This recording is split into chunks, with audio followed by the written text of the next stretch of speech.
Yo, yo, yo, yo, yo, yo, yo. What up, people? Welcome to the Hustlers Blueprint podcast.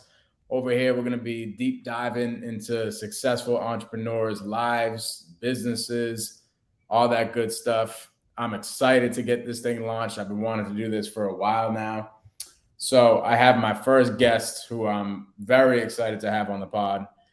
And I'm super excited that he was able to meet me on here. And he's like, "Hey, dude, I'd love to do this." So, guy that I just met not too long ago, and I first met him, I'm like, "Yo, this guy is gonna change my life. He's a beast." His name is Jorge. I'm gonna bring him on right now. What's Jorge, up, what's up, brother? man? Thank you. Appreciate the opportunity to be the first guest on the Hustlers Blueprint podcast. Super excited, brother.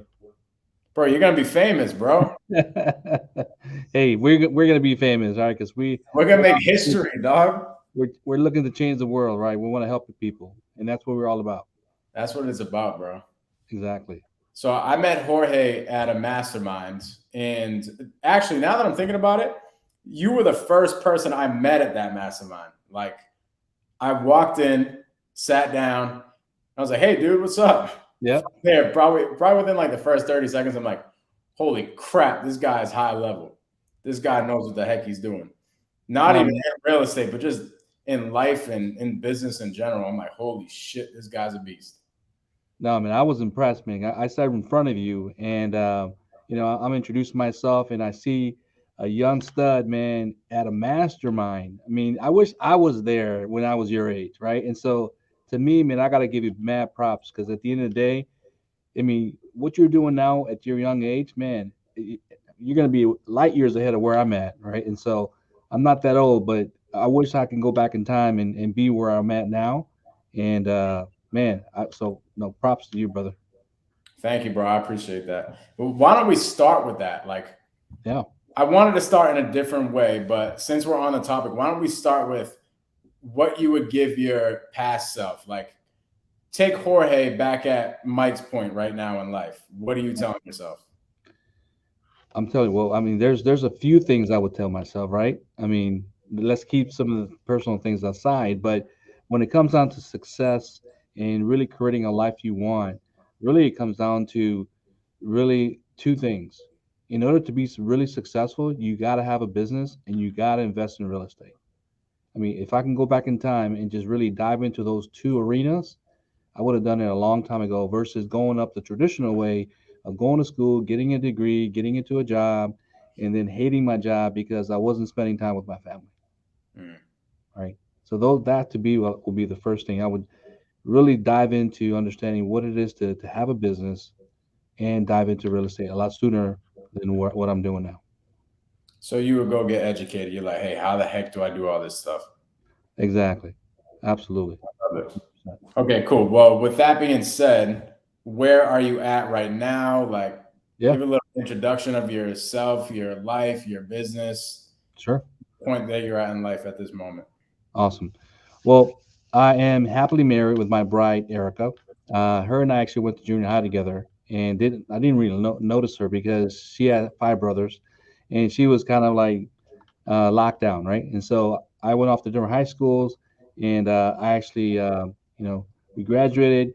Her brother married my cousin, and then we got back together after we had gotten married, got divorced, and so we got back together. Now we have five beautiful girls, ages 27 to 3, so all girls. Now, mind you, I have five brothers, and she has five brothers, and so to me now it's like, I mean, being in the king of the castle, right? I have all these princesses taking care of daddy, so I'm loving it, man. Hmm. So that's one of the reasons why I ended up changing careers. Um, so my wife, she has her own business. She's had her business now for 12 years. She has a large childcare center with over 30 years, 30 employees, and she's doing great. And I actually left my corporate career about 7 years ago and started an insurance agency with Allstate. Now, fast forward 7 years, I've been able to grow that to five agencies, have 10 staff, and doing very well. And so I'm living the life and I'm enjoying everything I'm doing. But there's a couple of things that I want to do in the future. So, Oh yeah, I love it. So what were you doing in the corporate world? so I actually went into business consulting and IT. So I used to manage large projects, companies like Accenture, HSBC, Blue Cross Blue Shield, and then my last company was Kraft Foods Global. And so my responsibility was to help manage large scale projects, like upgrades, systems enhancements, system changes, especially when there was a lot of mergers and acquisitions. So my job was to kind of manage those changes from a system standpoint. And so I love what I did, but it pulled me away from home and was doing a lot of traveling. So had to really make a big decision as to what I really wanted in my life. And it wasn't money, it was time. And that's really where my focus is now is how can I get more time so I can truly devote to my family and travel the world. That's really what I want to do. Yeah, I love that. So, in your corporate world, you were sort of like plugging everything in place. You were the person that was like, "Hey, we got to make sure this thing's running like a well-oiled machine." Exactly. So my job as a program and project manager, they will give me here's the problem, right? And so at the end of the day, what do we got to do? So we started to build a project around the outcome that we wanted to achieve, and so we looked at the people, the processes, the technology, as well as the funding to get the result we need. So really systematic, kind of like an engineering background, but at the Mhm. end of the day, it was all around managing people because that's one of the things I think I will also go back and tell myself is that be really good at how to work with people, how to treat people, how to give people value. So then respect, ultimately, you know, you don't have to do everything yourself. And that's one thing, again, one of the lessons learned in my life is how can you really work with people and learning those soft skills that you need to be able to manage a team. So Okay, so elaborate on that. What I'm thinking, what that boils down to is emotional intelligence, right? huge, huge, Like of yourself, but also other people. So absolutely. how do you take emotional intelligence and implement that into what you just said, and where did you start to recognize that that was important? Yeah. So I didn't really recognize it probably maybe 2 or 3 years into my corporate career. And in corporate, you get a lot of training, a lot of different, opportunities to learn different things and really dove into those soft skills of being able to listen, empathize with people, really put yourself in someone else's shoes, really, really connect with them at a deeper level so that you can actually influence them, right? So influencing and leadership really started to become something that I needed to really hone in skills on and started reading books like and John Maxwell leadership books, emotional intelligence, all those soft skills to be able to practice that. And so it was a trial and error thing. I mean, I wasn't really good at it to maybe 5, 10 years into my career where I really started to kind of blossom and really learn how to really run great teams to get the outcome we needed. But it's really about connecting with people and not having because I've had a lot of amazing managers and a lot of managers I just run away with, right? Because they wouldn't respect me, they wouldn't treat me well, they wouldn't recognize my results, and ultimately, they would micromanage me. And so ultimately, as creatures, we don't want to be like told what to do, right? Give me a job, let me do my magic, and let me enjoy what I do, and I'll show you what I can do, right? And so that secret completely changed my career when I was in the corporate world, which has translated into everything I do now, right? Yeah, really dope. So Yeah. pretty much all these managers that you had under you, they all had different personalities and stuff like that. So there's not one specific way to manage somebody, right? No, because everyone's different, right? And so you as a leader, as a manager, you have to be like a chameleon, right? You have to adapt and kind of morph into the leader they need you to be so that you can lead them, right? Hmm. And so some people come from a very kind of, this is my way and I don't want to change. But if you approach them in a different format, whether it's, hey, this is, we align on some goals. What are you trying to achieve? Maybe there's some personal goals they're trying to achieve as far as how much money they want to make. So aligning on goals first before you tell them what they have to do, right? So one of the things I do when I hire someone to my insurance agency, I start with like, what do you want to do in your life, right? You want to buy a house, you want to get married, you want to travel, and then we kind of reverse engineer our goals so that we can really boil it down to what do you got to do on a daily basis to achieve your goal, right? And if Yeah. you're willing to commit to that, I'm willing to support you and give you the resources to be able to be successful. So it becomes a partnership, right? So I get into partnerships with all of my employees, right? And so ultimately they win, and then we win as a team. I freaking love that. That's actually, I worked on that this week with my virtual assistants. Yeah, And I'm like, you know what? I really have to figure out what these assistants are trying to accomplish in their right, personal life and deep dive into their life, right, right? Like, absolutely. what do you want your life to look like? How Yeah, do we get you there, right? most traditional managers, they want you to keep personal and business, right? Keep everything at home. But what happens is the reality is that we're human beings. We can't disconnect personal and business when we come in with everything that we have in our mind and our body. And as a manager, you have to recognize those things, right? Because if you give them the space they need to kind of take care of whatever personal things, believe me, they will come back and hit it 150% harder, right? And give Yeah. you more than just the traditional hour. Because some people just literally just do the minimum just to get a paycheck, right? But how can you get them to overproduce and be super productive? Well, you got to give them something that they haven't gotten before, right?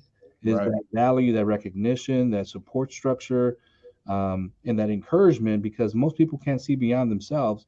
And so when you help them say, hey, you could actually get to the next level if you really wanted to. So ultimately, it's like it really comes down to you, right? You need to want it first, and then as your partner, I'm going to help you get there, right? So we become a team.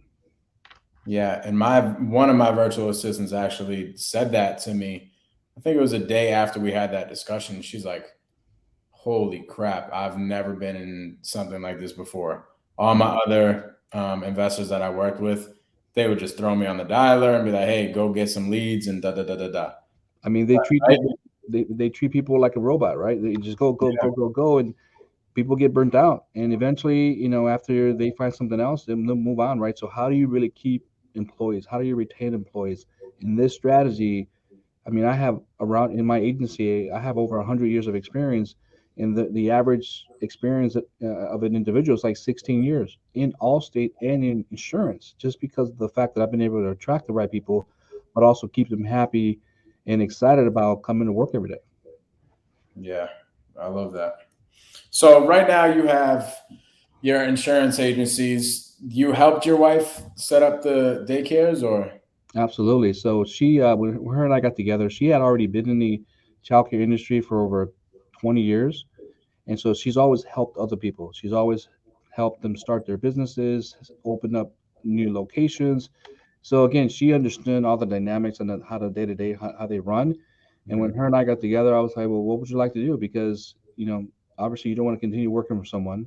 And I was like, well, I've always wanted to own my own business. So by us teaming up together and her expertise and my business background, we were able to start a pretty large childcare center. And within 3 months, we were able to break even and we were off to the races, right?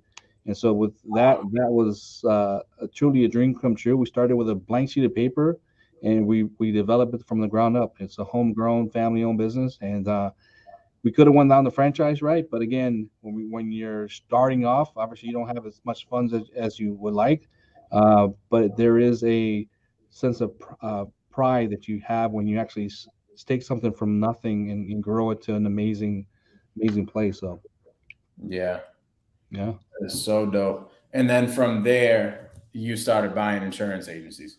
Yeah. So one of the things I wanted to do is, because I was in corporate IT and I was traveling a lot, I wanted somewhere where I was close to home, and I was able to build something that was going to last, as long as I wanted to, right? And so, but I had the freedom of time. And so, when I started looking at different businesses, different franchises, different things that I can get into, insurance really kind of resonated with me, because most people don't understand financial literacy, and don't understand, how to best protect themselves when something happens, right? Especially in a car accident or a fire in a home. And so, I felt that because of how I am, as far as being able to to teach, because I feel like I'm a truly a teacher at heart and a coach. What I want to do is really help educate people.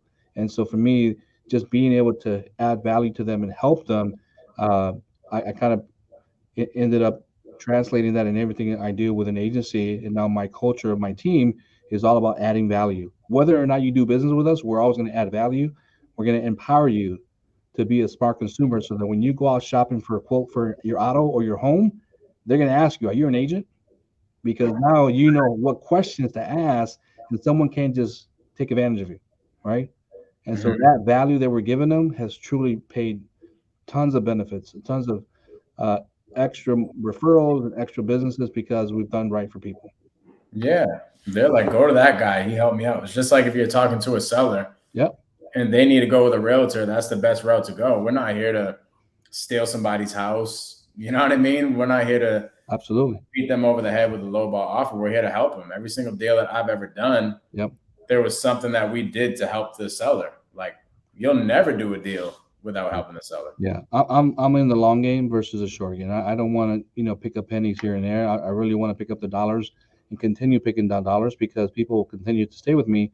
And with insurance, you have this opportunity for renewals, right? So as your book gets bigger, you get your renewable business continues to grow with the opportunity to get more business. So that it just exponentially starts to grow, um, pretty large. So Yeah, I like that. So, how did you get to this point? Like, let's take it back far, yeah. back to like when you were a kid.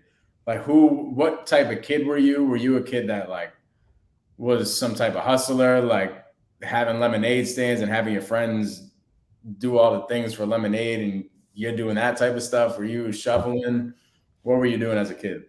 Well, I gotta tell you, my background. I mean, I'm the oldest of six guys. So my parents immigrated from Mexico when I was less than a year old, right? So I grew up here and saw firsthand what my parents did to make that dollar, right? And so the work ethic, the working hard, having pride in your work, and really honoring your name and your word really kind of really was really high on what my dad and my mom instilled in me. And so I think that sense of responsibility and making sure my brothers were on the right track. And we didn't grow up in the best neighborhood. I mean, it was tough. It was a tough neighborhood. And I think ultimately, I think what I realized is that there's ways to live a life, the hard way or the smart way, right? And so to me, when I started to get into my high school years, I started seeing differences, like how we grew up. Like my parents working 60 hours a day, a week, just hustling, right? All kind of shifts, and I'm here taking care of my brothers and changing diapers. I mean, I was literally another parent, right? Because I was the oldest, and it was just like life can't be like this. So I started to open up my eyes and started seeing different things. And so in my 20s, I started to really diving into like why do people live so differently than other people, right? And then rich dad poor dad hit me in my face, Mm.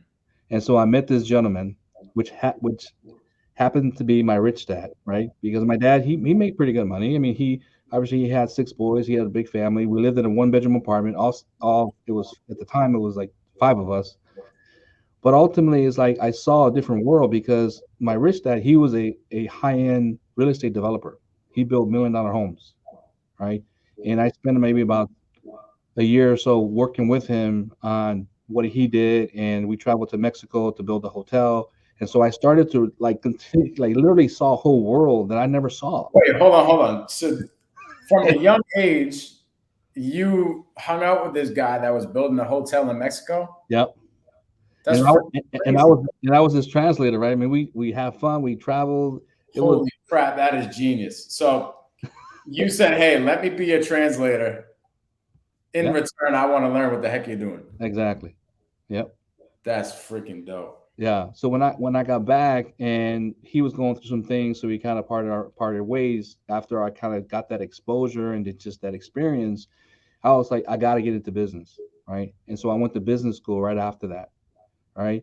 And right as before I graduated, I got recruited to go to a company called Accenture, which is one of the big four consulting companies, and that again changed my life because I worked in a professional environment. First one to graduate high school, first one to go to college, first one to be in a professional environment because all my family had been blue collar workers, right? Worked in steel mills and odd jobs here and there, and so ultimately it's like when I got to that level, I was like, man, I'm making $26,000 a year. I mean, I've made it, right? I mean, it was crazy back in 90. I mean, it's 99, right? I mean, it's crazy thinking about it now, but I felt like I was on top of the world. But I started to understand that, you know, what it took to really be successful is you had to continue to, to learn, because otherwise, if you stop learning, you start dying, right? And you get left behind. And so ultimately, what I realized is that, so now I become a lifelong learner. I mean, I'm consuming like audiobooks and reading and going to masterminds and just continuing to feed my mind, because I know there's more that I can contribute to the world and to my community and to my family. So And the only way to do that is just to keep growing yourself, right? exactly. Like since I went to that mastermind that I met you at, Right. my life has changed. My whole entire vision has changed. It like weekly it keeps changing. It's so crazy. Keep thinking back like last week, my mentality and my mindset is completely different from the week before that. And it Right. just keeps like expanding like crazy. Yeah. Um It's so yeah, amazing. It's an amazing journey when you start to kind of continue to evolve your your your mindset, your perception of life, and what you can achieve in your own life, right? yeah, it is. It's crazy. And it's important, at least for me, especially in the past couple of weeks, what I've been doing a lot of is reflecting back on, hey, what was my mindset and where was I at back even just a month ago? Yeah. And it's important to look at it and be like, okay, dude, you came a long freaking way just in a month. Because if you don't do that, you're gonna sit there and just be like, oh well, I'm not where I want to be, and da, Yeah. da, da. Like if you're thinking negatively like that, then Yep. Well, you're and not. one of the things I like to add is, you've heard me talk in the past about collapsing time, right? Yeah, Because traditionally, when you go to school, you go to school for 4 years and then you get a job, right? So my whole thing is, how can I find ways to shorten the learning curve and collapse time, so that what normally would have taken me a year can take me literally 3 months, right? And so I can start to collapse time and get ahead faster, because I'm surrounded by the right people. I'm surrounded with the right people with the right mindset, with the right energy, and they're going to push me further ahead than me always being the smartest person in the room, right? so you're telling me you don't have to do this by yourself. You can have people help you. I'm telling you, there are people out there, and again, this is something that again, if I can go back in time, I'd be like, surround yourself with people that are a lot smarter than you, and you add value to them, right? Right. Yeah. So one thing we learned in the mastermind is, what you got to know what you want. You got to know who can get you what you want, and Hmm. third, help them get what they want, Right. right? And ultimately, that's going to really kind of help you elevate and help you get to your next level, right? That's 100x, 1000x. Oh, huge, right? Huge, right? So again, the little pieces of these nuggets that, again, if I can go back in time and just say, hey, do this and do this and do this and do this, I mean, I don't know. It's unbelievable what I could accomplish before, right? So Yeah, it is crazy. So one thing about you, right, that you get a lot of people that are attracted to you as far as like, holy shit, this guy understands. Like, how do I partner up with this guy? You have a lot of people, like, especially in our mentorship that we're in, hmm everybody looks up to you like, hey, can I do something with you, please? Because I know you're going to lead us down the right path. yeah. So, and I want to take this somewhere else as well, but can you elaborate on that? Like, how do you feel that you got to that? Was that something that was instilled in you as a kid? Like you were always a leader, and apparently because Yeah. you're the leader of all the brothers, right? Like, I think at the end of the day, it was kind of, it's why I'm so adamant about putting the right experiences in my girls, right? Because obviously we're guys, right? And I think, sometimes, if a girl doesn't have the confidence and doesn't have the mindset to be as successful as guys, to me, sometimes they feel like left behind. And so one of the things that, just because the way I grew up is, my parents always told me, you can always get what you want. You just got to work hard. You got to work hard. You got to work hard, right? So I've taken that and I've added another layer, which is work smart. Work mm, hard and work smart, and you can get what you want, right? But I think what happens is, I think it just naturally happened to get to where I'm at now. And I think being in the right rooms, attracting the right people to me, again, I didn't even realize this is what I had to offer to people, to be honest with you, right? It's not until I started going to masterminds, I'm like, wow, I didn't realize that I had achieved this level of success because I didn't see it in myself, right? It's just something I just normally did because I thought this is the way normal is, right? Yeah. And so normally I'm usually running a lot faster than people around me, especially my local community, friends and family. They're like, "What are you doing now? What are you doing this? And why are you doing that?" I'm like, I just don't even hear them. I just continue moving forward, right? And so, Mhm. but being surrounded with a mastermind group that already understands your game, is already moving at the same pace you are, right? Now we're like, okay, how can we connect? How can we add value to each other to move a lot faster? Which again is kind of like a magical thing that happens, right? With all that energy in the right room, now we elevate everyone, right? I'm not Right. fooling someone that says, hey, I want to get to where you're at, but my actions tell me otherwise, right? They don't Mhm. come on, they don't come to work on time, they don't do what they say, and so again, everyone's different, right? I'm not here to judge, but at the end of the day, some people are hungrier than others, right, to achieve the next level of success. So I think it's just a matter of, I think, just being in the right place at the right time with the right people.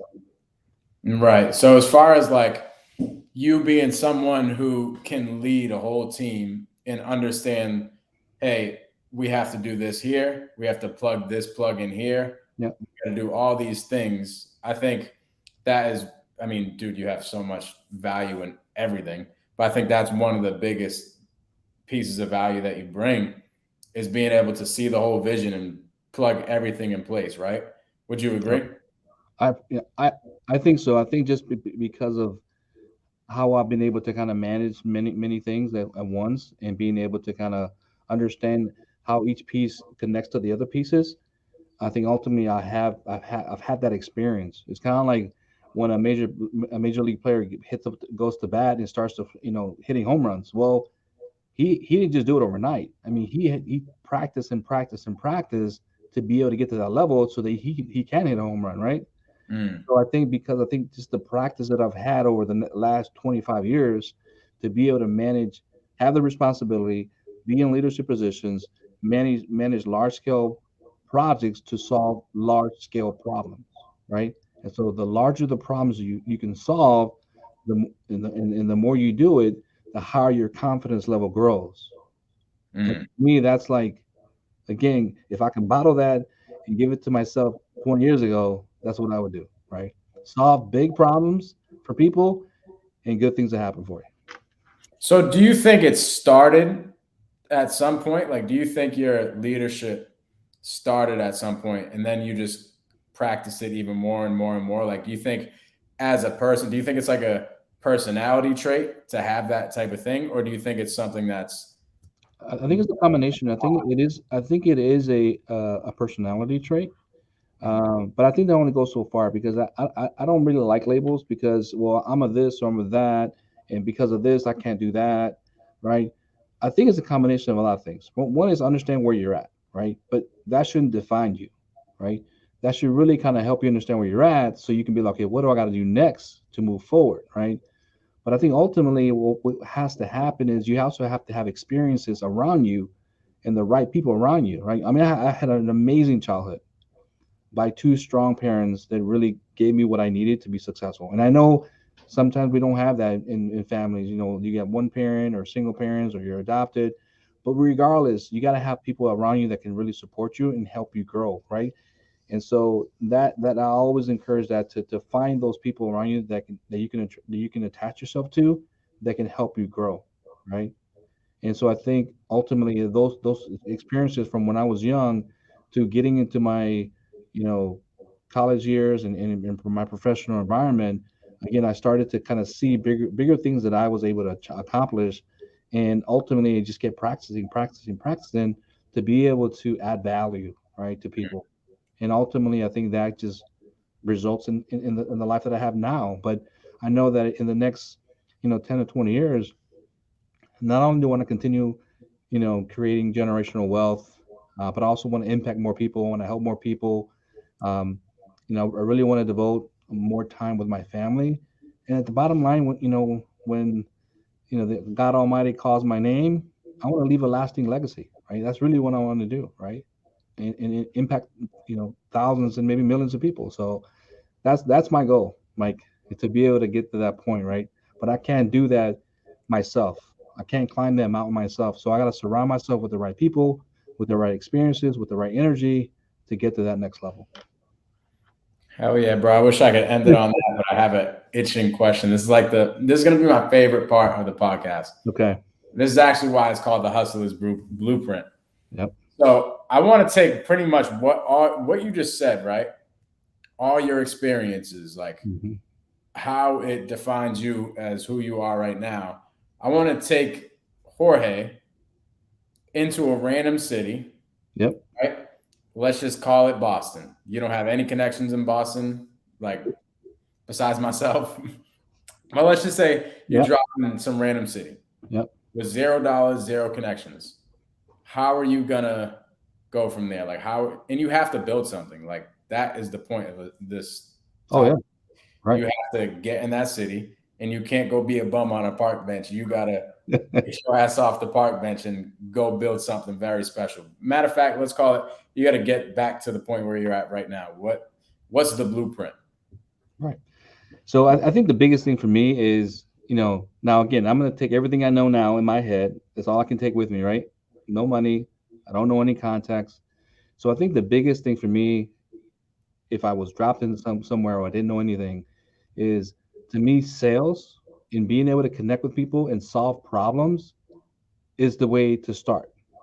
And I say that because it's not the end all, right?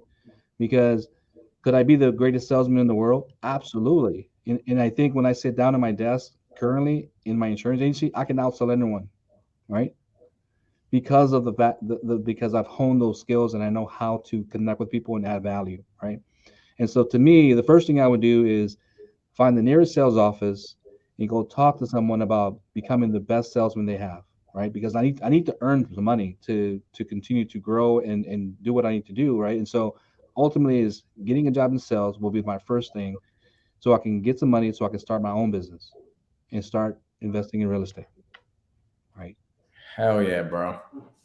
So you would be like, hey, let's call it maybe an insurance agency, the closest one. Insurance agency, exactly. Insurance Want agency, to double down on what you already know, right? exactly. Well, why reinvent the wheel? People feel like sometimes you got to do something that you're weak at, right?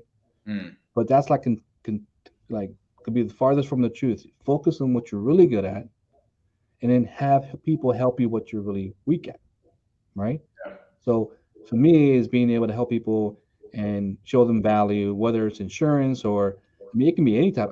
I'm not just focusing on insurance, but what if I talk to 10 agencies and no one's hiring? Well, I'm going to go knock on real estate. I'm going to go knock on pharmaceuticals. Whatever it is I'm going to find uh, a job in sales to get me so I can, you know, get some money, food, shelter, right? The basics, right? But I'm already thinking, okay, how can I then create a business that's going to give me what I need to get to the next level, which is investing in real estate, creating generational wealth. So that those are the within the 30-45 days. That's my goal. Start my business. Nice, bro. So what it boils down to is, right? What do you want? You want to get your ass off the damn park bench and go make some damn money. Got to eat, right? I How got do to you eat. going to go find the insurance agency and how Yeah. you going to bring them value? Bro, I'm going to be your best sales guy you've ever had, Yep. right? Exactly. I'm gonna make some money for you, right? So Yeah. yeah, and at the same time, as I start earning some money, I'm already looking at the next investment, the next opportunity to kind of grow, and maybe I may even strike a deal to buy the agency from this guy on seller finance. Well, Right? that's how you bought all your insurance agencies right now, right? Absolutely. Without even knowing any creative structures, it was just the way it is. I mean, when you buy an insurance agency, you can actually buy them on seller finance, right? Which is crazy. People, I mean, I started telling my story about how I did that. They were like, "What? You did what?"